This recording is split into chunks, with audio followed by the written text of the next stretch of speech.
If your blood runs orange and blue, this is the pod for you. You're listening to Orange and Blue Bloods, hosted by EJ Stewart and Tommy Beer. Let's get to it. Okay. But first, let's talk about this game we got Monday night. So, Knicks looking to keep their winning ways going. The Celtics come into town. Boston held off the Sixers in a regular season classic on Saturday. You had Tatum with the pull-up three, Embiid hoisting it from 75 feet out and thinking that he tied the game, sent it to overtime, and it turns out he came up just a tenth of a second short of beating the clock. Just a fantastic game over the weekend. The Celtics had the league's best record. They've won 3 straight. The last time these two teams played, it was one of the best games of the season. Again, one of those games you may consider the best win of the Knicks season. Knicks held on to beat the Celtics 120-117. It was an overtime game. One key element in that game that won't be playing in this game is Jaylen Brown. He is out due to personal reasons, so that is a big loss for the Celtics. So keeping it right there, how does Jalen Brunson's absence impact the Knicks in this matchup? I mean, normally you'd say a team is missing an all-star, and kind of the second part of the dynamic duo of Tatum and Brown, it would really hamper the team, and it'd be a major blow to their chances to win. The Celtics are the rare team that has the depth to deal with an all-star playing. Will they miss him? Of course, obviously, he's one of the top wing players in the NBA. But the combination of Smart and Derek White and Brogdon, who's done a tremendous job off the bench as a team six man, and obviously have Tatum. They will miss Brown, of course, but they have the pieces. They have certainly they're one of the very few teams in the NBA with the depth to kind of make up for it. So that's one thing that to keep in mind is that obviously they will miss their all-star in Jaylen Brown, but they have plenty of guys that can fill in well. Not just guys that'll come in and hopefully keep them close for a couple of minutes. These are guys that can impact the game in a significantly positive way. Yeah, the Celtics are an incredibly deep team, and they have the league's best record, not by accident. I mean, this is truly a team that you're looking at and saying this is one of the top 3 or 4 teams that potentially win a championship this season. So it's going to be a tall order. I don't know what's happening with Jaylen Brown. Obviously, I hope he's okay. I know after the game on Saturday, he mentioned that the Sixers fans were saying crazy stuff to him. He said that they were telling him to tear his ACL. And I don't know if that has anything to do with why he's not playing tonight. I would doubt that, but I was surprised at how much he went into detail with how the Sixers fans got under his skin in the previous game.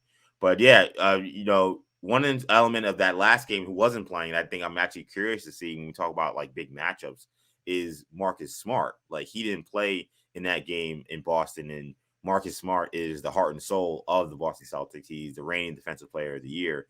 And one of the things we saw in that last game was Brunson was absolutely boogieing on the guys they had. And Brogdon is not some slouch defensively, and Derek White is not some slouch defensively. Those guys could not handle Jalen Brunson. Jalen Brunson has kind of risen to a level of elite to borderline elite point guard that those guys they're not going to bother him. So now he goes up against a super elite defender, maybe the best defender at his position in Marcus Smart. That's going to be a really fun matchup to watch. And Brunson sputtering a little bit in these last 2 games. Like, this is also going to be a tough test for him. Like, if you're struggling, the last thing you want to see is Marcus Smart come to your town for most players. But this is Jalen Brunson. This is a guy who has been playing at a high level for most of the season. So I'm excited to see how that matchup goes. Yeah, definitely the same. You're pitting, one of the best offensive point guards in the NBA in terms of effectiveness and efficiency this season against, as you mentioned, the reigning defensive player of the year. And that wasn't a fluke. Like, he's that good defensively. Another matchup I think I'm interested in is the Mitch Rob Williams, 2 similar players in how kind of they approach the game. And, they're obviously not a lot of plays run for them. They get their points off dunks on good passes or offensive rebounds. So that'll be something interesting to watch. Williams had been coming off the bench for a little while as he kind of works his way back from the injury, but he's back in the lineup, played 36 minutes. Recently. So yeah, I think that's something that'll be interesting. And also the kind of the bench units. with Derek White now, we assume he'll slide into the starting lineup in place of Yeah. Jaylen Brown. How does that impact the bench unit for the Celtics? Because that's one of their strengths. We talked about their incredible depth, and the Knicks have their second unit has been phenomenal of late. So we'll kind of see how those two teams battle it out in that respect, because that could very well be one of the keys to the game. Yeah, you mentioned how good the bench unit has been. I don't want to forget about Josh Hart's Yeah, heroics in the first game over this weekend. I mean, some of those loose balls he was getting in that Washington game were just crucial, and they're why he's on the team. And like, not that I'm like I hope Jaylen Brown's okay, but it's not that I want to say, oh, I would want Jaylen Brown to be playing against the Knicks because he's such a great player. But like one of the things I've talked about with these matchups is, not being able to hide RJ in yeah, a game like this typically because they have two top-notch wings. The last time these two teams played, RJ did a pretty good job defensively, and you didn't really need to hide him. But I kind of would have liked to see, like, how does Josh Hart impact this matchup? Because now the Knicks are in a position where, of course, they're moving towards trying to make sure they're out of the play. I don't want to act like I'm moving on from that. But like, you do wonder, what do these matchups look like against these top teams? Because you could be playing them in the playoffs, maybe in the second round, maybe in the first round. So, like, I would like to have seen, hey, like, how does Josh Hart impact a matchup with the Celtics now that they have two top-notch defensive wings in Grimes and Hart as opposed to just one? Like, I think that would have been fun to see. But one thing about the Celtics and the Knicks in terms of how they match up is what helped them, and I think it helped them a lot in that game in Boston, was you can play Brunson and IQ a lot together yeah, when the Celtics go small with their guards, because they play Brogdon and Smart together. They play White and Brogdon together. Pritchard hasn't been playing much, but when one of those guys are out, Pritchard plays with those guys. They oftentimes, if Jaylen Brown's not in the game, they'll play two small guards. So that allows the Knicks to put their two best guards on the court. So that will probably be the case tonight. So I expect to see plenty of that. So should be a good one. The other thing is potentially the fourth quarter. Yeah. Barrett did not play down the stretch in Friday's win against Washington, which raised some eyebrows. I think it's something that we kind of expected, or at least Mm-hmm. anticipated. Weren't shocked by it, but certainly noteworthy considering RJ's stature within the organization. He played obviously much better Saturday, but it was also blowout. That was another thing. Something else important to keep in mind is that both Brunson and Randall played fewer than 34 minutes Saturday. That's the benefit of these blowouts, and that's the benefit of the Knicks having some added depth, as we haven't seen that. Yeah. Those consecutive 40 minutes, 41 minutes, 42-minute games from those guys. And that's especially important considering this is the third game in 4 nights for the Knicks. So in Yeah. order to get a little bit of additional rest.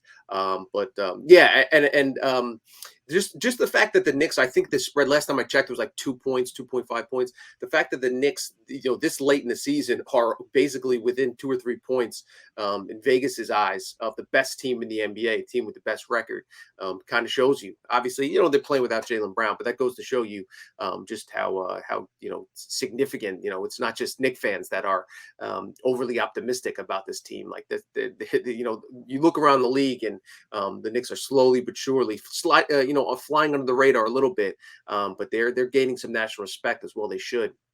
And this is the type of game that you can kind of send a statement and saying that we're here, we're for real. We've seen them play really well on the road. They haven't been quite as effective defending their home court. We'll see if they can, Yeah. do that tonight.